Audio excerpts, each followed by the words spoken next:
What's going on, guys? Welcome back into the channel. Today we're actually going to be talking about another scouting video or another scouting topic, something that I don't think a lot of people are actually aware of in terms of what the letter grades mean here for players whenever you're scouting in Madden 20. It's actually something that I think people have a different interpretation of what the letters actually mean than what they do mean, and so I have to give credit to others because way back at the beginning of this Madden and other Maddens and stuff, this information comes from other people. This isn't something that I came up with on my own, but it's something that people aren't necessarily aware of. Some people aren't aware of, especially if you're newer to the game, you might not be aware of it because it's not made clear whenever you're playing the game. And actually, I don't know if you have the tutorial tips on, if it would tell you this, but let's actually discuss what these letter grades mean for these players in Madden 20.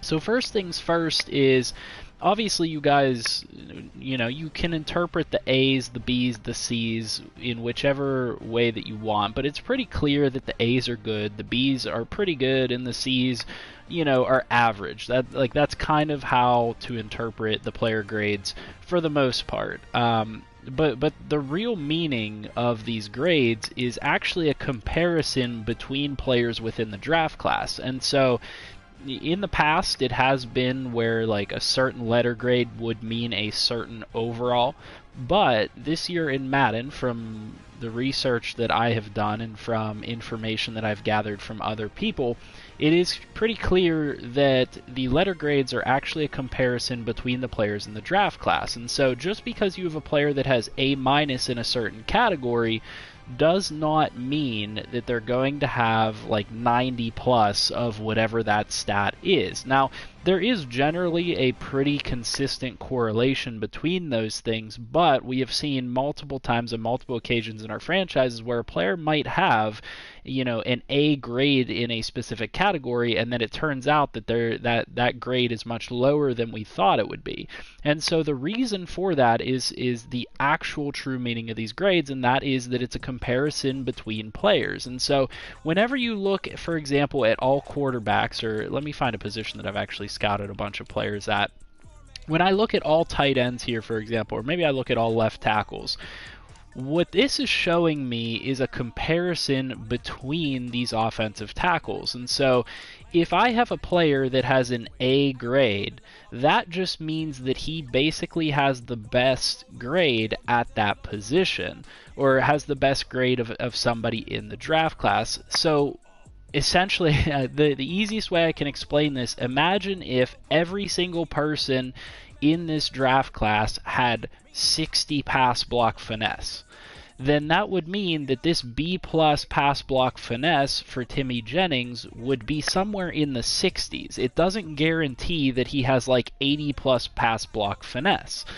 What the grade actually means is what his overall in that, or what his rating is in that category compared to other players. And so, Martin Parker, for example, if everybody in the draft class had 60s run block finesse, his run block finesse might be 70. And it's an A because it is better than everybody else in the draft class. And that is how you get the rankings of what these letters actually mean. That's the true meaning of what the letters and the scouting system is here in Madden 20.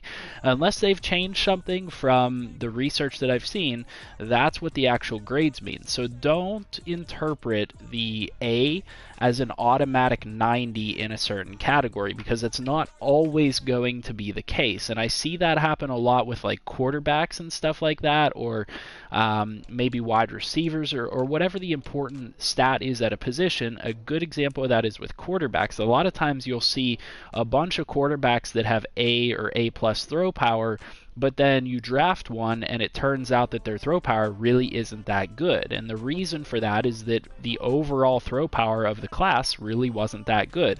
Or for wide receivers, for example, catching, the guy that you draft, the guy at the top, might have A plus catching, but if the catching ratings overall for the players in the draft class are low, his A plus catching might only be like an 85 or something like that. And then that's a I know I'm stuttering over my words a little bit. It's a little difficult to describe. Um, it's an interesting way for them to have done the drafting and the scouting and the way the grades are done. It's definitely unique, and it's a um, it's a drastic case. That's kind of what I'm getting at here. You know, most of the time you're going to see a correlation between the grades and an overall, or the grades and a rating. You know, for the most part, if you see an offensive lineman here with a run block finesse, it's probably going to be somewhere around a 90, just because of the way the draft classes come out. You know, that's kind of how the grades work out. But keep in mind that if it's a really weak draft class in a certain position, you know, let's say all these offensive linemen are bad. Maybe they're like low 70s, maybe even into the 60s or something like that. That a run block finesse might just mean that he's slightly better than everybody else. So that's what you really need to consider whenever you're looking at all these players and these draft grades. Don't guarantee yourself, oh, you know, I'm going to draft this guy with a run block finesse. He's going to have 90 or better run block finesse, because that's not how it translates this year. It's not a one-to-one ratio. It's not a perfect system like that. It is more a comparison between the players actually in the draft class, and so the players with the higher grades just tend to have a higher rating at that grade or at that stat than the other players in the draft class. So I know I've said it a bunch of different ways. Hopefully that message gets through, and hopefully that helps you guys out, because I know a lot of people kind of talk about it, and they'll say like, oh, you know, I'm drafting this guy, I'm drafting this right guard that has good run block finesse, or I'm drafting this quarterback that has A+ throw power, and they think, oh, that automatically guarantees me that it's going to be 90 or better at that rating.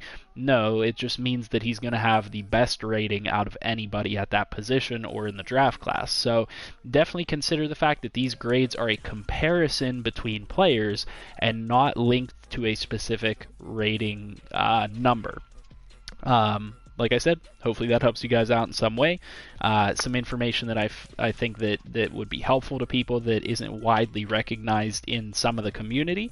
If you guys do appreciate the content, make sure you leave a like down below, subscribe to the channel if you're new, and leave a comment for what you guys would like to see next, and I'll definitely add it to my list and we'll make a video on it.